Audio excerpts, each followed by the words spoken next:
উপদেষ্টা ও মালয়েশিয়ার প্রধানমন্ত্রীর দ্বিপক্ষীয় বৈঠক, মুক্ত বাণিজ্য, রোহিঙ্গা প্রত্যাবাসন নিয়ে আলোচনা, শ্রমবাজার নিয়ে সুখবর। কাল অন্তর্বর্তী সরকারের সাথে বিএনপির বৈঠক, রাষ্ট্র সংস্কার ও গণতান্ত্রিক ব্যবস্থায় ফিরতে জানতে চাইবে সরকারের অবস্থান। ধর্মের ভিত্তিতে জাতিকে আর ভাগ করার সুযোগ নেই বললেন জামায়াত আমির, সরকারের কাছে আন্দোলনের শহীদদের স্বীকৃতি দাবি।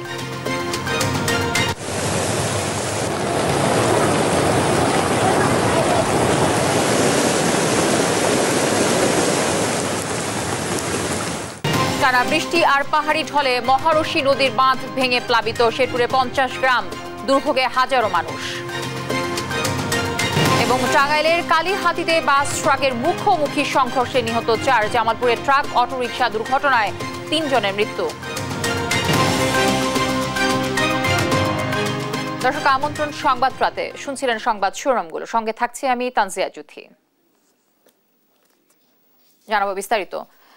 বাংলাদেশকে এগিয়ে নিতে সর্বাত্মক সহযোগিতা করবে মালয়েশিয়া। সংক্ষিপ্ত সফরে এসে এমন আশ্বাস দিয়েছেন মালয়েশিয়ার প্রধানমন্ত্রী আনোয়ার ইব্রাহিম। বিকেলে রাজধানী হোটেল ইন্টারকন্টিনেন্টালে দ্বিপক্ষীয় বৈঠক শেষে যৌথ সংবাদ সম্মেলনে এই আশ্বাস দেন মালয়েশিয়ার প্রধানমন্ত্রী। এ সময় বিপাকে পড়া 18,000 শ্রমিককে প্রথম দফায় সহায়তার আশ্বাস দেন ইব্রাহিম। সে সময় প্রধান উপদেষ্টা ইব্রাহিমকে পুরনো বন্ধু আখ্যা দিয়ে বলেন, বাংলাদেশেরও পুরনো বন্ধু মালয়েশিয়া। বিস্তারিত শামিমা আক্তারের প্রতিবেদনে থাকছে। মালয়েশিয়ার প্রধানমন্ত্রী আনোয়ার ইব্রাহিম সংক্ষিপ্ত সফরে ঢাকায় এসে পৌঁছেছেন শুক্রবার দুপুর 2টার দিকে। হযরত শাহজালাল আন্তর্জাতিক বিমানবন্দরে পৌঁছালে প্রধান উপদেষ্টা ডক্টর মোহাম্মদ ইউনুস তাকে স্বাগত জানান।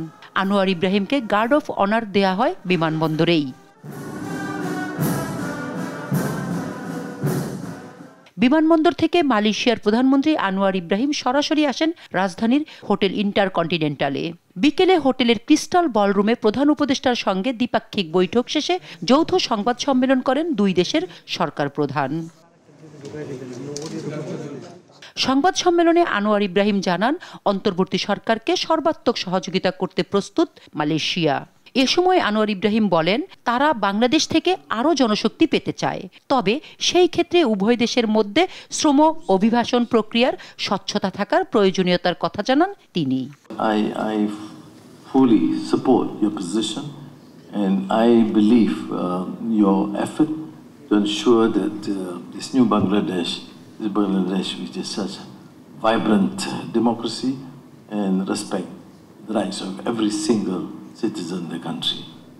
এ সময় প্রধান উপদেষ্টা মালয়েশিয়ার প্রধানমন্ত্রী আনোয়ার ইব্রাহিমকে পুরনো বন্ধু উল্লেখ করে বলেন, বন্ধুর আমন্ত্রণে বন্ধু দেশে এসেছে Anwar. Good omen for us that we have a deep friend coming to see us. My friends, taking advantage of Prime Minister Anwar bin Ibrahim's presence in Dhaka, both of us committed ourselves to revitalize long-standing bilateral issues during our discussions just held. In my conversation, we discussed the unprecedented mass movement leading to the second revolution in Bangladesh. প্রধান উপদেষ্টার সংবাদ সম্মেলনে Rohingya issue কেবল বাংলাদেশের একার সমস্যা না জানিয়ে বলেন, এটি এখন বৈশ্বিক সমস্যা। তাদের প্রত্যাবাসনে মালয়েশিয়ার সক্রিয় সহযোগিতা চান তিনি। On the Rohingya issues we discussed, it's not only Bangladesh problem, which is a serious one, it's also Malaysian problem. Malaysia has the same Rohingya issue. Smaller one, but smaller number of people, but the same issue. So we need to find a solution for that. We work together to ASEAN, to Malaysian government. এরপর মালয়েশিয়ার প্রধানমন্ত্রী আনোয়ার ইব্রাহিম বঙ্গভবনে রাষ্ট্রপতি মোহাম্মদ শাহাবুদ্দিনের সঙ্গে সাক্ষাৎ করেন। সংক্ষিপ্ত সফর শেষে সন্ধ্যা 6টার দিকে মালয়েশিয়ার প্রধানমন্ত্রী ঢাকা ত্যাগ করেন। শামিমা আক্তার, দেশ টিভি, ঢাকা। তৃতীয় দফায় রাজনৈতিক দলগুলোর সঙ্গে অন্তর্বর্তী সরকারের বৈঠক শুরু কাল। প্রথম দিনই আলোচনায় অংশ নিচ্ছে দেশের বৃহত্তম রাজনৈতিক দল বিএনপি। দলটির নেতাদের দাবি, রাষ্ট্র সংস্কারে অন্তর্বর্তী সরকারের কর্মকাণ্ড এখনও সন্তোষজনক না হলেও দেশের পক্ষে ও রাষ্ট্র পরিচালনার স্বার্থে গুরুত্বপূর্ণ বিষয় নিয়ে আলোচনা করতে চান তারা। বিভ্রান্তি কাটিয়ে ওঠার পাশাপাশি ষড়যন্ত্র এড়াতে নির্বাচনের একটি রোড ম্যাপ দরকার বলেও মনে করেন দলটির নীতি নির্ধারকরা। বিস্তারিত সাইফুল রিপনের প্রতিবেদনে। অন্তর্বর্তী সরকারের 2 মাস পূর্ণ হতে চলেছে। এরই মধ্যে নির্বাচনের জন্য প্রয়োজনীয় সংস্কারে 6টি কমিশন গঠন করা হলেও কাজের ধীরগতির জন্য সমালোচনার মুখে সরকার। এমন প্রেক্ষাপটে দেশের স্বার্থে গুরুত্বপূর্ণ বিষয়গুলোকে বিবেচনায় নিয়ে শনিবারের সংলাপে অন্তর্বর্তী সরকারকে পরামর্শ দিতে চায় বিএনপি। রাষ্ট্র পরিচালনার এবং জনগণের স্বার্থ সংশ্লিষ্ট অনেক বিষয়ে কথা বলতে হবে, নির্বাচনের রোডম্যাপের বিষয়ে কথা বলতে হবে, আরো প্রশাসনিক কিছু বিষয় আছে যেগুলো আমরা ওনাদেরকে পরামর্শ আকারে দিতে চাই। এর আগে রাজনৈতিক দলগুলোর সাথে অন্তর্বর্তী সরকারের 2 দফা বৈঠক হলেও সংস্কার ও দেশকে গণতান্ত্রিক ব্যবস্থায় ফিরিয়ে আনতে প্রত্যাশিত দৃশ্যমান অগ্রগতি না হওয়ার কারণ ও করণীয় সম্পর্কে আলোচনা হতে পারে সংলাপে। বিগত সরকার যারা ফ্যাসিস্ট এবং স্বৈরাচারী তারাই বলছে, তারা যাদেরকে বসিয়ে গেছে ওখানে বিভিন্ন পদে তাদেরকে পদায়িত করেছে, বসিয়েছে, সেটার যদি পরিবর্তন না হয় তাহলে তো সংস্কার বা আমরা যেটা প্রত্যাশা করছি পরিবর্তন সেটা সম্ভব না। তো আমরা দেখতে পাচ্ছি যে প্রশাসনে সেইভাবে যে পরিবর্তন আসার কথা সেটা আসেনি। মৌলিক সংস্কারগুলো আমরা করে ফেলতে পারি, সেটা কোনো সময় লাগার কোনো প্রয়োজন নেই, এবং তার মাধ্যমে যেইখানে ভিন্নমত থাকবে সেখানে আমাকে জনগণের কাছে যেতে হবে। নির্বাচনের সম্ভাব্য সময় নির্ধারণ করে সে অনুসারে সংস্কার ও আনুষাঙ্গিক কাজ এগিয়ে নিলে অন্তর্বর্তী সরকারের প্রতি জনগণের আস্থা বাড়বে বলেও মত বিএনপির নীতি নির্ধারকদের। অন্তর্বর্তীকালীন হলে তো তাদের একটা সময়ের পরে ছেড়ে দিতে হবে, এবং ছেড়ে দেবে কার কাছে? প্রধান হচ্ছে জনগণের নির্বাচিত প্রতিনিধিদের কাছে এই ক্ষমতা ছেড়ে দিয়ে তারা সরকার থেকে বিদায় নিতে পারবে।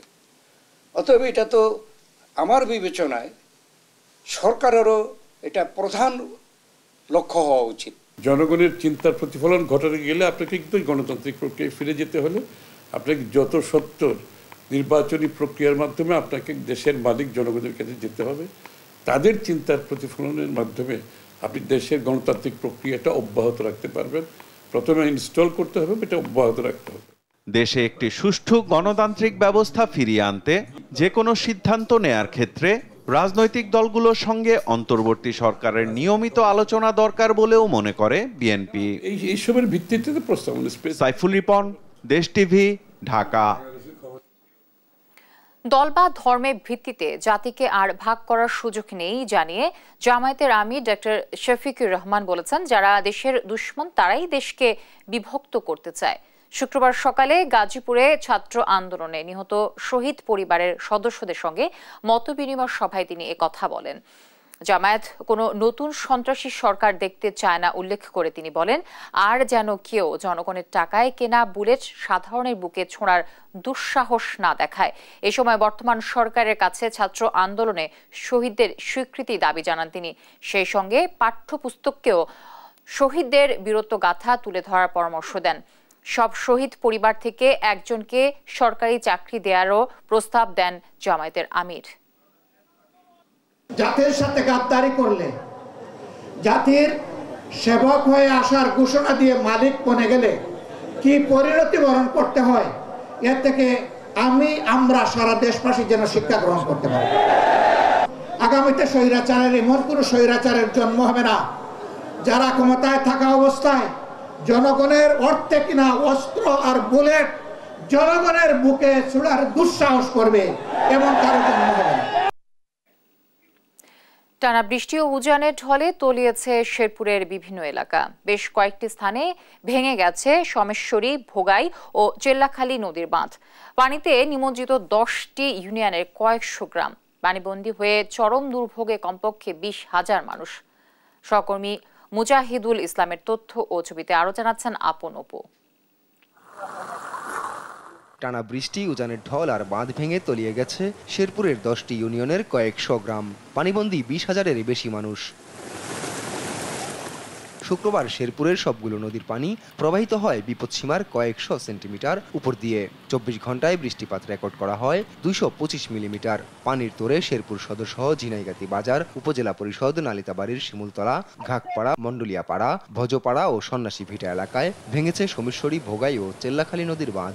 মহারশী নদী তিনখানো ভাঙ্গে এই পানি আসছে। শহর রক্ষা বাঁধ না থাকার কারণে এই পুরো নালিতাবাড়ি শহর আজকে প্লাবিত হয়ে গিয়েছে। তীব্র পানির স্রোতে তলিয়ে যায় একের পর এক গ্রাম। পানিতে তলিয়ে গেছে শেরপুর নালিতাবাড়ি ভায়া গাজীর মাখা সড়ক। বন্ধ এলাকার যান চলাচল, যোগাযোগ বিচ্ছিন্নের উপক্রম নন্নি আমবাগান ও নন্নি মধুটিলা ইকো পার্ক সড়ক এবং আমবাগান বাদকুচি সড়কে। ডুবেছে শেরপুর শহর সহ জেলার বিভিন্ন উপজেলা ও পৌর শহরও। প্লাবিত কয়েকশো গ্রাম। পানিবন্দী হয়ে চরম দুর্ভোগে পড়েছেন বাসিন্দারা। আমাদের ঘর বাড়ি ভেঙে গেছে, অনেক ঘরে পানি উঠে ঘর তলিয়ে গেছে। এখন আমাদের থাকার মতো ব্যবস্থা নাই, আরেকজনের বাসায় রয়েছি, আরেকজনের বাসায় খাওয়া দাওয়া করতেছি। জনগণের পাক শাক করে পায় না, হাঁস মুরগির অনেক ওই বন্যায় ভাইসেও জায়গা। প্রজেক্ট ছিল, মাছের প্রজেক্ট, ভাইসা সব মাছ চলে গেছে। ভেসে গেছে কয়েকশো পুকুর, সবজি ও ধানের ক্ষেত। বর্ষণ ও পাহাড়ি ঢল অব্যাহত থাকলে চরম বিপর্যয় নেমে আসার আশঙ্কা করছেন স্থানীয়রা। তবে এখনও প্রশাসন বা জনপ্রতিনিধিদের কোনো সহায়তা পৌঁছায়নি বলে জানায় দুর্গতরা। নিউজ ডেস্ক, দেশ টিভি। হত্যা মামলায় সাবেক খাদ্যমন্ত্রী সাধন চন্দ্র মজুমদারকে 7 দিনের রিমান্ড দিয়েছে আদালত। দুপুরের পর রাজধানীর চিফ মেট্রোপলিটন ম্যাজিস্ট্রেট আদালত তার রিমান্ড মঞ্জুর করেন। এদিকে একই আদালত কৃষক লীগ সভাপতি সমীর চন্দকে 3 দিনের remand then. M A আজিমের report.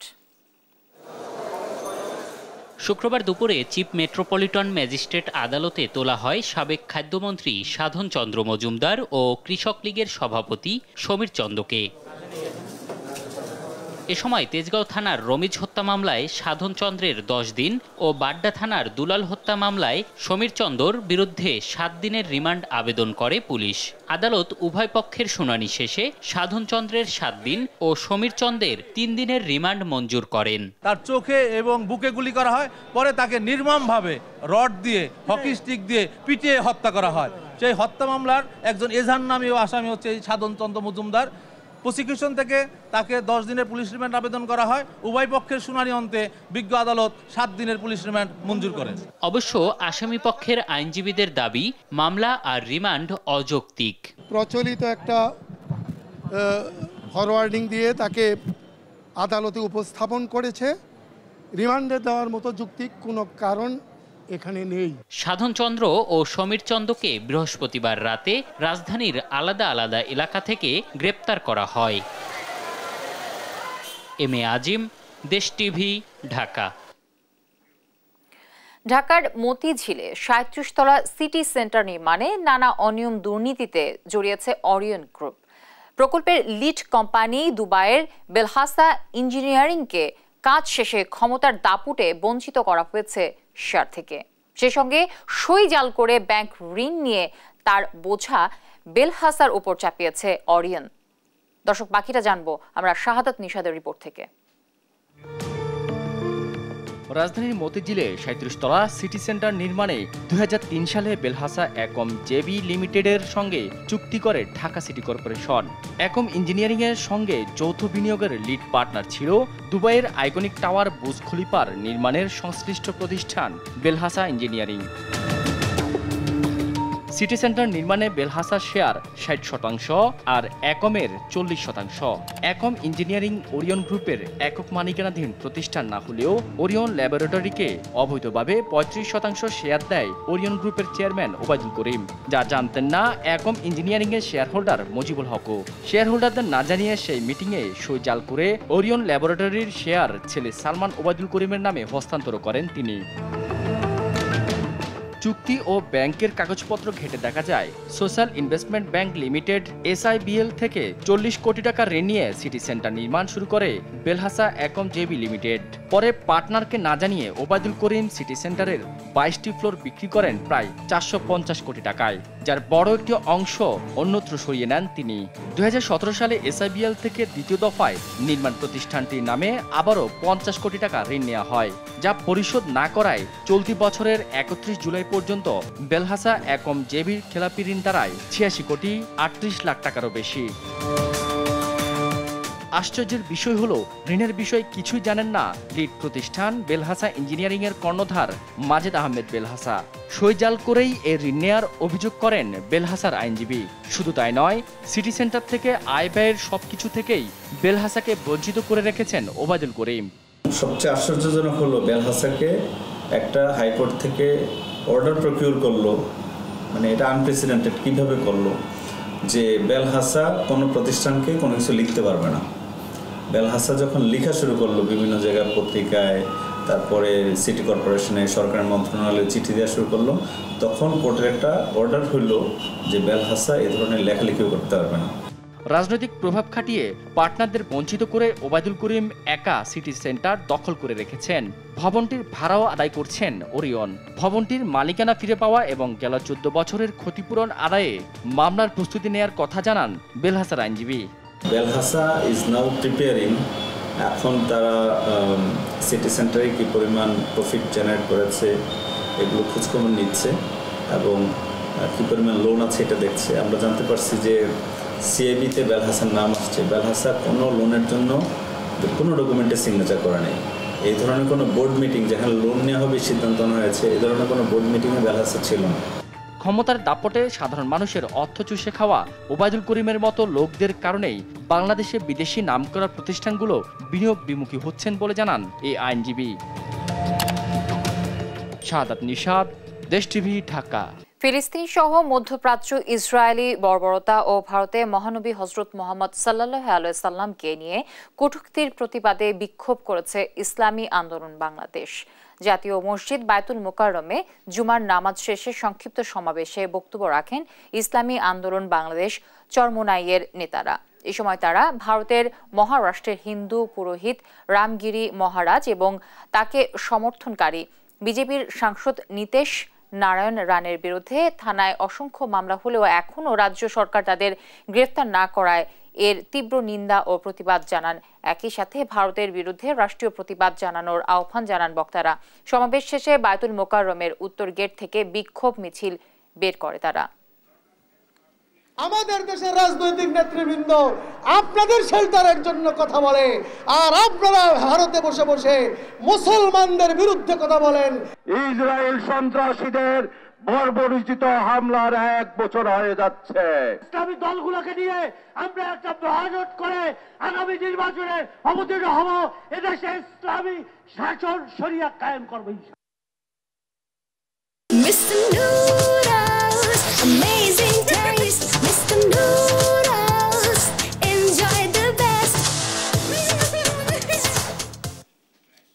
আপনারা দেখছেন সংবাদ রাত। এদিকে বায়তুল মোকাররম উত্তর গেট থেকে জঙ্গি সন্দেহে 3 জনকে আটক করেছে পুলিশ।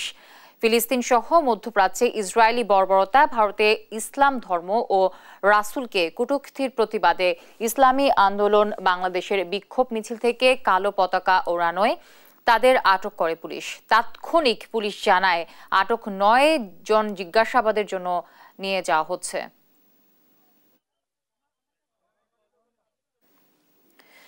শিক্ষকতা পেশার মর্যাদা ফিরিয়ে আনতে এবং সরকারি বেসরকারি বৈষম্য দূরীকরণে পৃথক শিক্ষা সার্ভিস কমিশন গঠনের আহ্বান জানান বাংলাদেশ অধ্যক্ষ পরিষদের সভাপতি মোহাম্মদ মাজহারুল হান্নান। শুক্রবার সকালে ঢাকা রিপোর্টার্স ইউনিটিতে 31তম বিশ্ব শিক্ষক দিবস উপলক্ষে সংবাদ সম্মেলন করেন বাকশিস ও বিপিসি। শিক্ষা ব্যবস্থার মান উন্নয়নে এবং শিক্ষাঙ্গন রাজনৈতিক প্রভাব মুক্ত রাখা সহ 9 দফা দাবি জানান বক্তারা। কোচিং বাণিজ্যে শিক্ষকদের আগ্রহের অন্যতম কারণ বেতন ভাতা ও সুযোগ সুবিধা কম থাকা, যার কারণে শিক্ষকদের ট্রেনিং সুবিধা সহ বেতন ভাতা বৃদ্ধির দাবি জানান বক্তারা। সরকারি বেসরকারি বৈষম্যের অবসান কল্পে শিক্ষা ব্যবস্থার সকল স্তরকে জাতীয়করণের মাধ্যমে এক অভিন্ন ধারায় রূপান্তরিত করতে অতীতের সকল সরকার নীতিগতভাবে অঙ্গীকার করলেও আজও তা বাস্তবায়িত হয়নি। সরকারি ও বেসরকারি শিক্ষকদের বৈষম্য দূর করে যোগ্যতা অভিজ্ঞতার ভিত্তিতে বেসরকারি শিক্ষকদের সরকারি শিক্ষকদের অনুরূপে নিয়মিত বেতন ভাতা প্রদান করতে হবে, যাতে আর্থিক অসচ্ছলতার কারণে প্রাইভেট টিউশনি, কোচিং অথবা অন্য কোনো বাড়তি কাজের দ্বারা অর্থ উপার্জন করতে গিয়ে নিজ দায়িত্ব পালনে বাধার সম্মুখীন তাকে হতে না হয়। টাঙ্গাইলের কালিহাতী উপজেলায় বাস ও ট্রাকের মুখোমুখি সংঘর্ষে 4 জনের মৃত্যু হয়েছে। আহত অন্তত 10 জন। এদিকে জামালপুরে ট্রাকের ধাক্কায় ব্যাটারি চালিত অটো রিকশার চালক সহ 3 জন নিহত হন। সহকর্মীদের পাঠানো তথ্য ও চিত্রে সালমা জাহানের ডেস্ক রিপোর্ট। টাঙ্গাইলের কালিহাতীতে বাস ও ট্রাকের মুখোমুখি সংঘর্ষে প্রাণ হারিয়েছেন 4 জন, আহত হন কমপক্ষে 10 জন। শুক্রবার ভোরে টাঙ্গাইল ময়মনসিংহ মহাসড়কের কালিহাতী উপজেলার লিংক রোড এলাকায় এ দুর্ঘটনা ঘটে। পুলিশ জানায়, শুক্রবার ভোরে ঢাকা থেকে ময়মনসিংহ যাচ্ছিল একটি যাত্রীবাহী বাস। বাসটি ঢাকা টাঙ্গাইল মহাসড়কের ময়মনসিংহ লিংক রোডে পৌঁছালে বিপরীত দিক থেকে আসা একটি ট্রাকের সঙ্গে মুখোমুখি সংঘর্ষ হয়। এতে ঘটনাস্থলে মারা যায় 2 জন। আহতদের উদ্ধার করে টাঙ্গাইল জেনারেল হাসপাতালে ভর্তি করা হলে সেখানে আরও 2 জনের মৃত্যু হয়। এদিকে জামালপুরে ট্রাকের ধাক্কায় মারা যায় ব্যাটারি চালিত অটোরিকশার চালক সহ 3 জন, আহত হন 1 জন। শুক্রবার সকালে 6টায় শহরের বেলটিয়ার টিউব অয়েল পার মোড়ে এই দুর্ঘটনা ঘটে। সালমা জাহান, নিউজ ডেস্ক, দেশ টিভি। স্বস্তি ফেরেনি সারা দেশের নিত্যপণ্যের বাজারেই। চড়া ইলিশ সহ শাকসবজি ও মাছ মাংসের দাম। বাড়তি দামে ক্ষুব্ধ ক্রেতারা, আর বিক্রেতারা দুষছেন সরবরাহ সংকটকে। নিত্যপণ্যের বাজারে যেন আগুন লেগেছে, সে আগুনে পুড়ছে দেশ। সপ্তাহ ঘুরেও চড়া নিত্যপণ্যের বাজার। ভরা মৌসুমেও স্বস্তি নেই ইলিশের বাজার। বরিশালে খুচরা বাজারে 700 থেকে 900 গ্রামের ইলিশ 1500 থেকে 1600 টাকা, 1 কেজির ইলিশ বিক্রি হচ্ছে 1800 থেকে 1900 টাকায়। বাড়তি দামের পেছনে সরবরাহ সংকটের অজুহাত দিচ্ছেন বিক্রেতারা। মাছ কম বিদায় ক্রেতারা খুব হাহাকার করতেছে, কিন্তু মাছের কম বিদায় মাছের রেটটাও বেশি। চট্টগ্রামে শাকসবজির বাজারেও অস্বস্তি। ঢেঁড়স 80 টাকা, মূলা 100 টাকা, বেগুন 120 টাকা, কচুরলতি 80 টাকা দরে বিক্রি হচ্ছে। এদিকে দেশি মুরগি 500 টাকা আর গরুর মাংস 900 টাকায় বিক্রি হচ্ছে। যেটা আমরা নিতাম 800 টাকা করে 700, সেগুলো 1400 1500, তাহলে বেশি হচ্ছে না? আমাদের জন্য তো অনেক বেশি। আমরা যারা পারতেছি কিনতেছি, যারা পারতেছি না কিনতেছি না, সেরকম আর কি। তবে রিজনেবল না, দাম বেশি আছে। ঝাঁজ কমেনি খুলনার কাঁচা বাজারেও। কোনো সবজির দামই 60 টাকার নিচে নেই। হিমশিম খাচ্ছে খেটে খাওয়া মানুষ। কাঁচা বাজারের দাম অস্বাভাবিক হারে বেড়ে গেছে, এটা সাধারণ জনগণের ক্রয় ক্ষমতার বাইরে চলে গেছে। বাজারের জিনিসপত্র যে দাম, তাতে তো মনে আছে না খেয়ে থাকা অনেক ভালো। এত দাম দেখেন আমরা গরিব মানুষ এভাবে তো খাতে পারবো না, চলতেও পারবো না। পাইকারি বাজারে দাম বেশি, আমাদের তো কিছু করার নেই। কুষ্টিয়ায় গেল কয়েকদিনের টানা বৃষ্টিপাতের প্রভাব পড়েছে নিত্যপণ্যের বাজারে। একদিনের ব্যবধানে কাঁচামরিচের দাম কেজিতে 60 টাকা বেড়ে বিক্রি হচ্ছে 300 টাকায়। গত কয়েকদিনের চাইতে আজকে বাজারে এসে দেখছি দ্রব্যমূল্যের দাম অত্যধিক, সকল পণ্যের দাম বেশি। বেগুনের দাম বাড়ছে, কাঁচা ঝালের দাম বাড়ছে, পণ্য সবই দাম বাড়ি, কাঁচা সবজির দাম কোনোটাই বাদ নেই। বন্যা পরবর্তী নোয়াখালীর বাজারেও নেই স্বস্তি। বরবটি 140 টাকা, কাঁচামরিচ বিক্রি হচ্ছে 320 থেকে 340 টাকায়। এছাড়া বাজারে প্রচুর পরিমাণে মাছের সরবরাহ থাকলেও দাম বেশি। আগের চেয়ে দাম সব কিছু দাম বাড়িয়ে গেছে, মাছ তরি তরকারি সব বাড়ে গেছে। আসলে মানুষ আগের মতো বলে কি মানে যা চায় তাই নিতেছে তারা। আমাদের মতো মধ্যবিত্ত ব্যক্তিরা খাওয়া একদম অসম্ভব। তাছাড়া সবজির দাম অনেক বেশি, ডিমের দাম অনেক বেশি। নিয়মিত বাজার মনিটরিং এর মাধ্যমে দ্রব্যমূল্য নিয়ন্ত্রণের দাবি সাধারণ জনগণের। সালমা জাহান, নিউজ ডেস্ক, দেশ টিভি।